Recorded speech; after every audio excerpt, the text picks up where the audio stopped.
Olá, começa agora mais um Plano de Voo, a websérie de entrevistas da Escola Voa, na qual você que está aí é sempre nosso convidado. E falando em convidado, na verdade convidada, a nossa ilustríssima participante de hoje é a professora Gal Cury, que vai conversar com a gente sobre branding.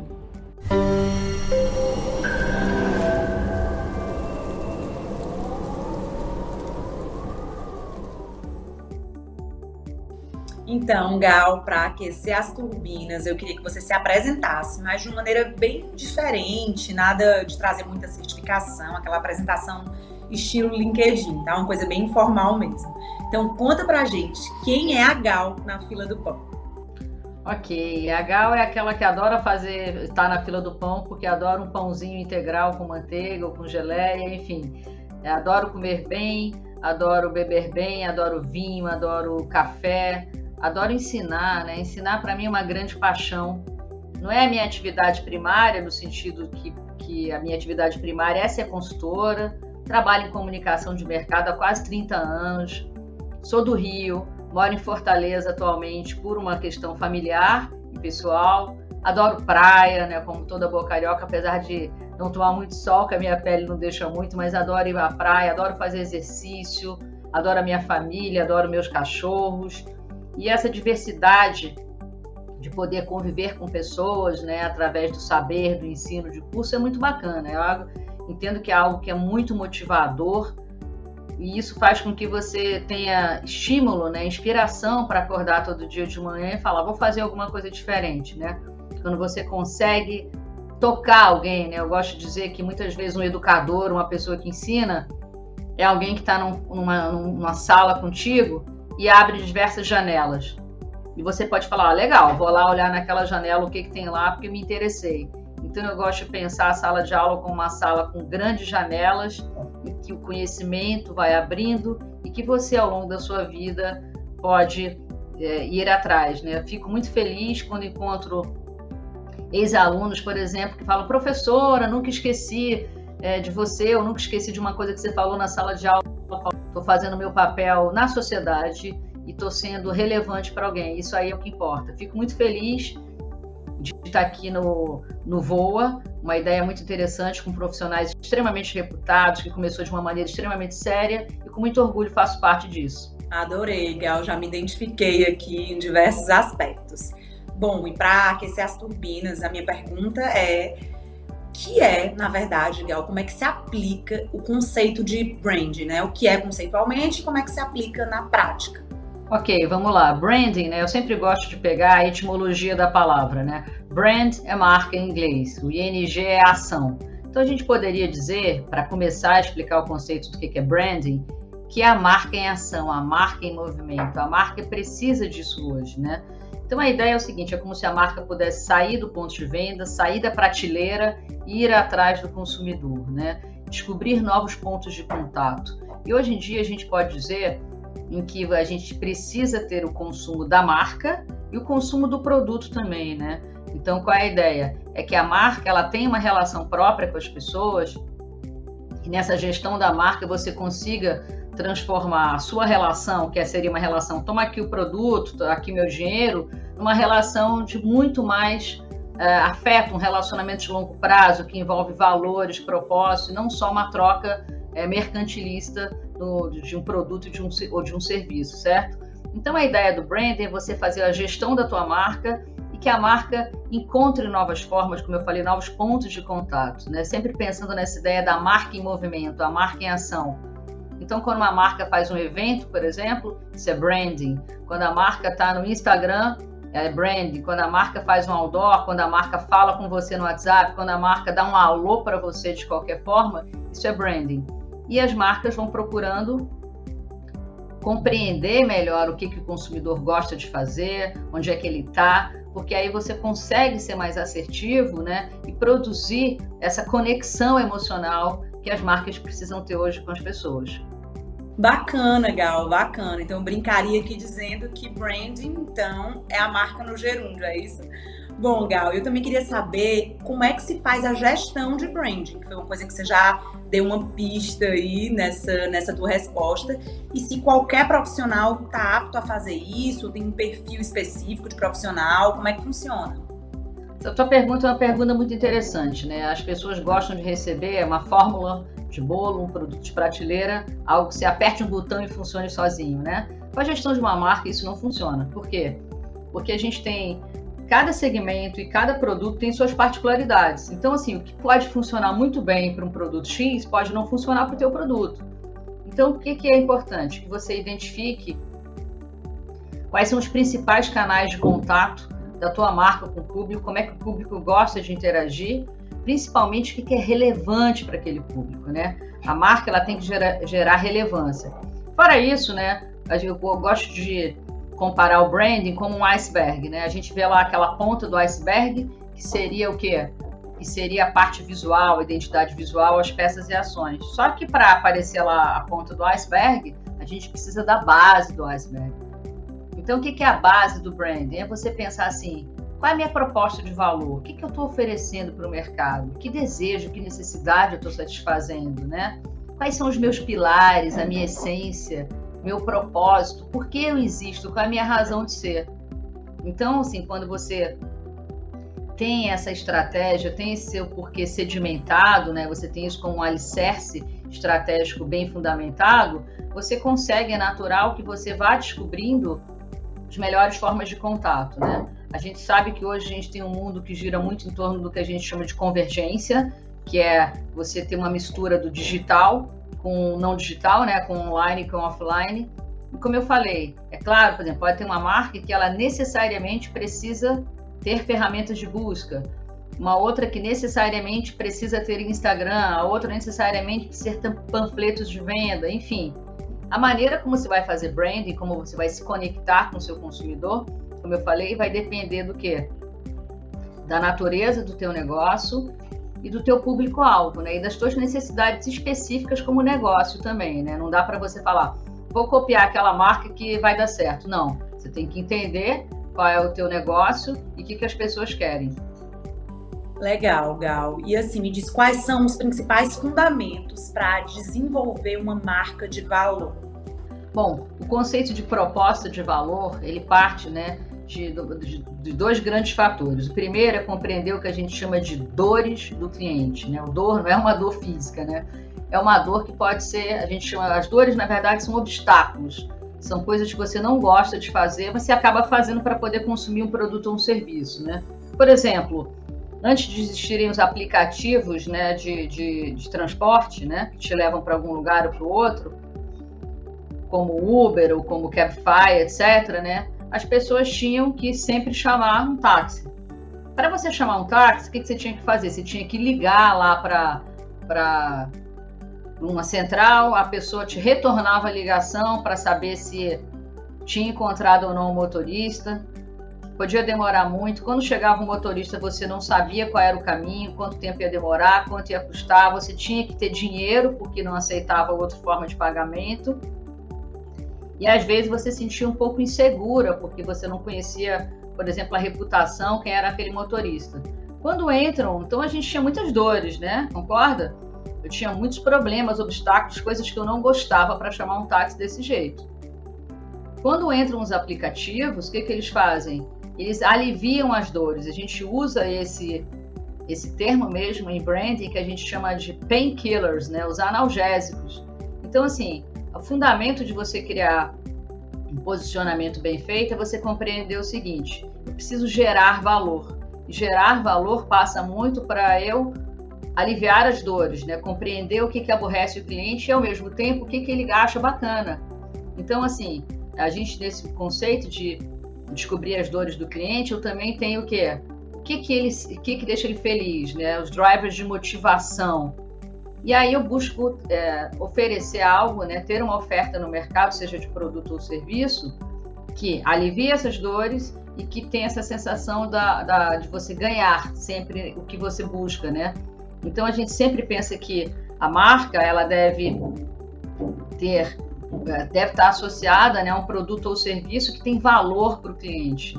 coadunar também do que você acredita. Hoje a gente quer se relacionar com marcas que têm os mesmos valores, que acreditam nas mesmas coisas que a gente, que abraçam as mesmas causas. Então, a gente na última década, né, fortemente traz esse conceito de propósito.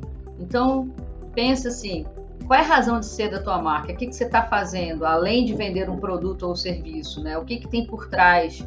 O que você está entregando em termos não só funcionais, mas aspiracionais, emocionais, né? Que pode ser segurança, pode ser status, pode ser confiança, pode ser uma série de coisas que o cliente busca. E você, como marca, pode oferecer isso para ele, né? Será que você consegue compreender o que o cliente quer, precisa, as dores, desejos, necessidades e atender a isso?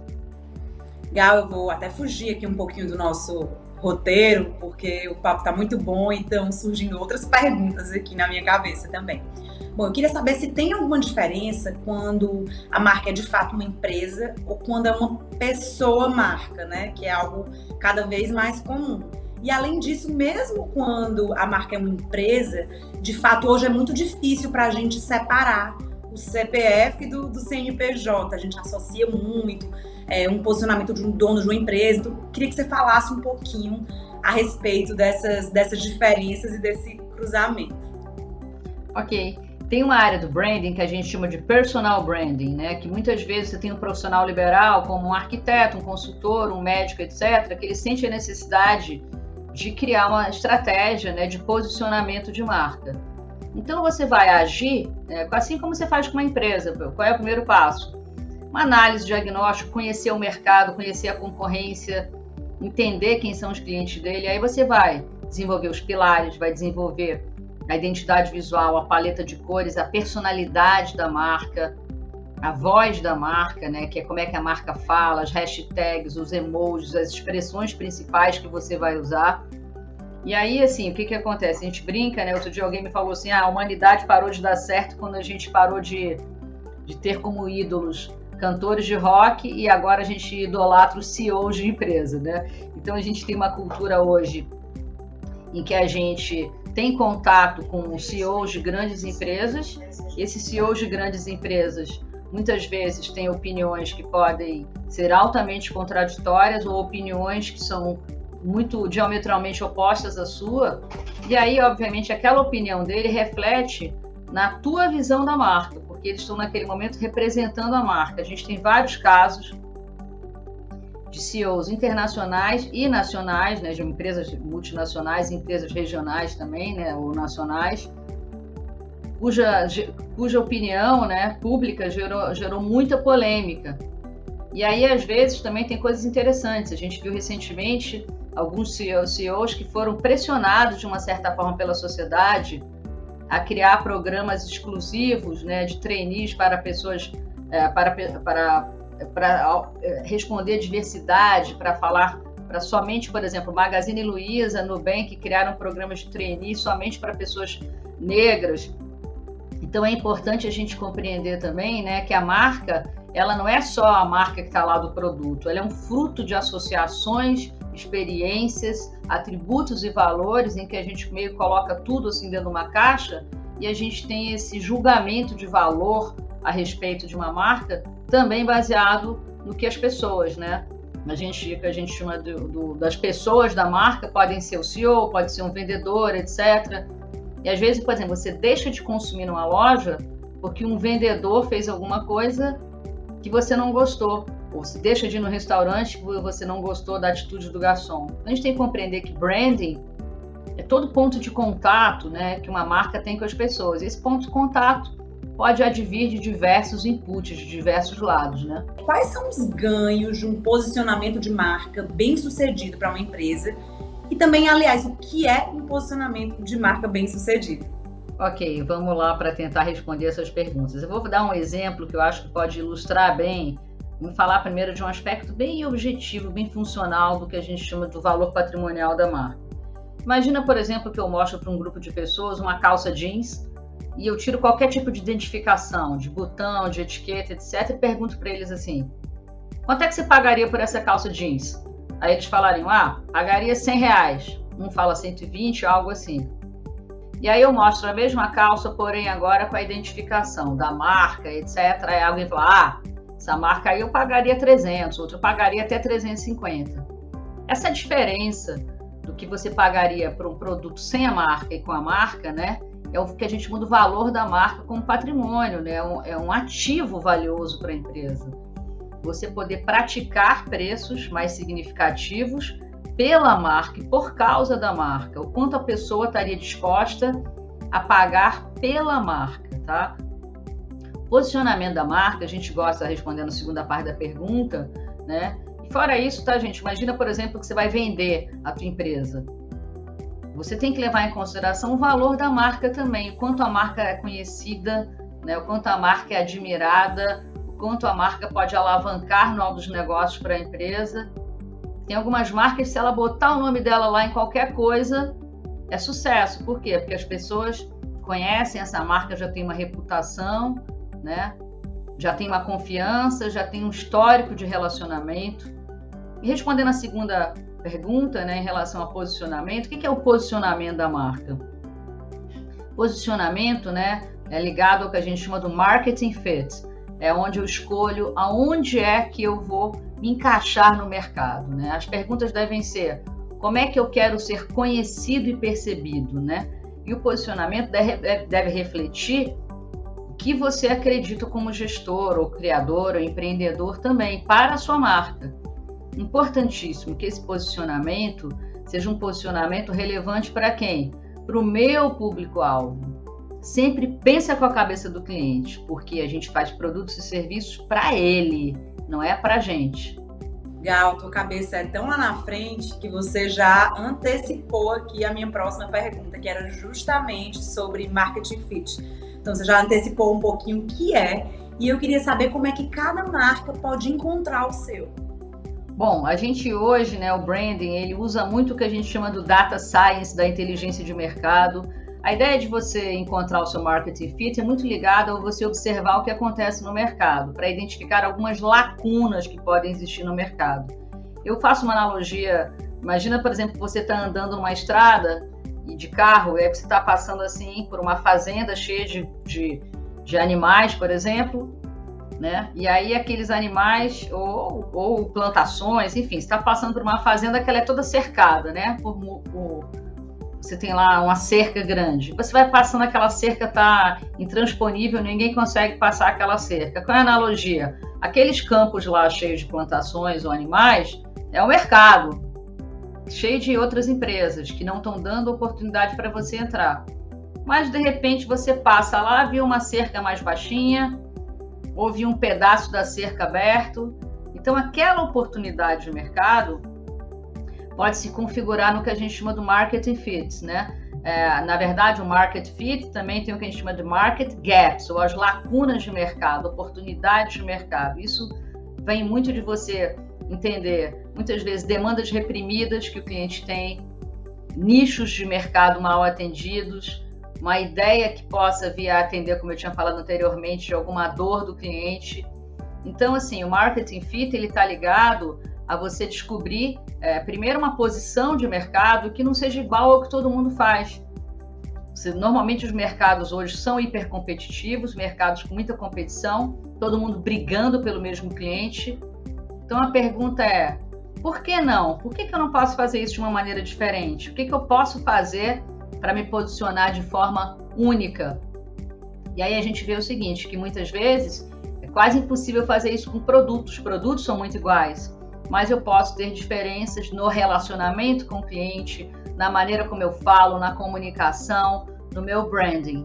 E aí, assim, por isso que o branding ganha tanta importância, porque ele é capaz de construir um relacionamento de longo prazo com o cliente e, principalmente, fazer com que você se posicione de uma forma única, relevante e ressonante. Outro conceito que apareceu aqui foi o de brand pitch. E eu queria que você contasse um pouquinho o que é esse conceito e como é que a gente faz para construir um brand pitch que apresente, de fato, os pilares da marca.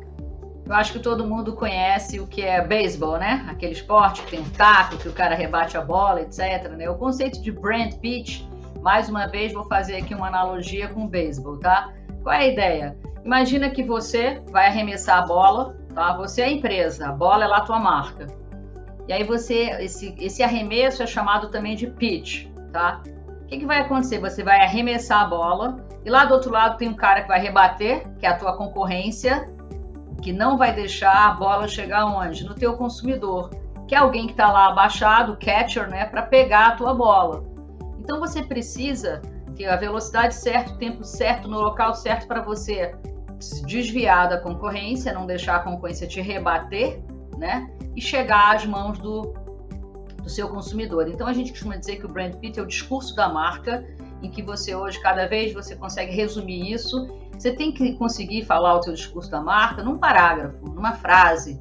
Tem que falar o seguinte: quem eu sou, para que eu veio, né, por que eu vim para o mercado, o que eu ofereço, como é que você pode fazer negócio comigo e em que eu acredito. Então o discurso da marca não é para você fazer a descrição dos produtos e serviços do que você faz, mas no que você acredita, no seu posicionamento. É algo mais filosófico, mais intangível, mais emocional, diferente do que a gente chama de sales pitch, que aí é um discurso de venda de produto, etc. Então entenda, a gente chama também de discurso do elevador, o brand pitch, porque imagina que você está no primeiro andar, vai subir 5 andares, você tem aí 30 segundos para explicar para as pessoas o que você é, o que você faz, o que você faz de diferente e por que você tem que se tornar meu cliente, né? Em que eu acredito. Muitas vezes o teu brand pitch tem muito mais a ver com o teu propósito, com a tua história de vida, por que a empresa nasceu, do que falar sobre os produtos, né? Excelentes as analogias, Gal. Falando aqui de rede social, é praticamente um tweet, uma bio, né, precisa, que de fato apresente o propósito da marca, além do viés comercial. Queria saber o que a gente pode entender como um ecossistema de marca. Ecossistema da marca, um conceito cada vez mais presente na gestão de branding, né? O que é o ecossistema? Imagina o seguinte: a marca é uma junção de quê? De imagens, de cores, de formatos, de conceito, de valores, né? Em que a gente transmite. A gente busca, né, traduzir hoje. A gente tinha lá, se você pensar em marcas desenvolvidas nos anos 50, 60, 70, você tinha fortemente, né, o universo visual da marca ligado apenas à logomarca, ao logotipo, às cores da logomarca e do logotipo. Então hoje, por exemplo, no ecossistema da marca, a gente pode ter hashtags, emojis, paleta primária de cores, paleta secundária de cores, embaixadores, mascotes, formas, sons, música, cheiros. Então a gente tem o que a gente chama de Brand Identity Mix, né? O mix de identidade da marca, que compõe esse ecossistema. O ecossistema também, então a gente tem o universo que a gente chama de visual, o universo verbal, o universo conceitual, e a gente chama isso tudo de ecossistema.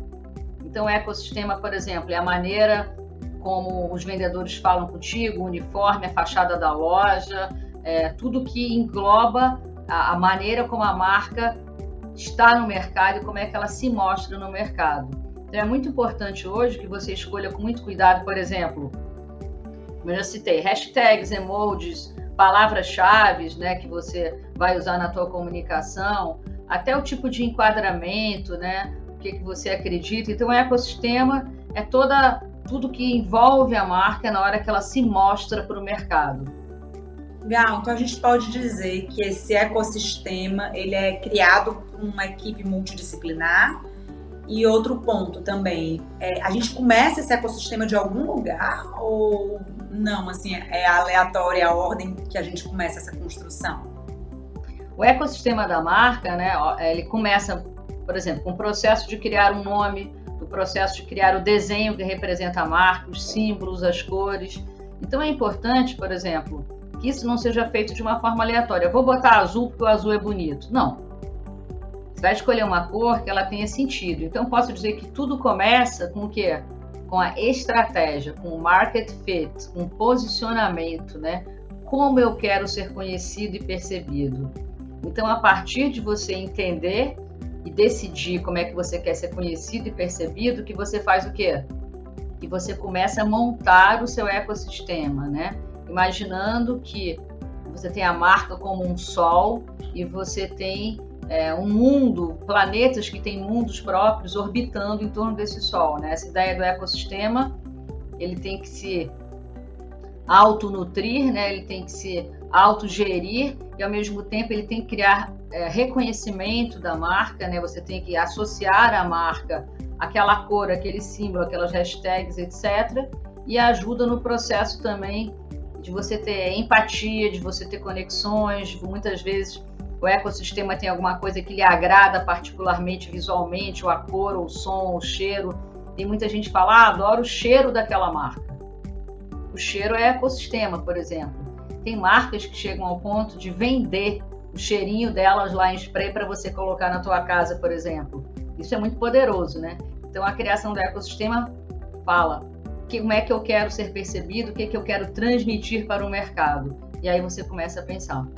Bom, Gal, para encerrar, para a gente trazer um pouquinho desse entendimento, dessa discussão para a prática, eu queria que você citasse alguns cases aqui para a gente. Bom, em relação ao reposicionamento e posicionamento, a gente pode citar um caso emblemático que vem acontecendo aí há pelo menos 2 anos, que é o reposicionamento do McDonald's.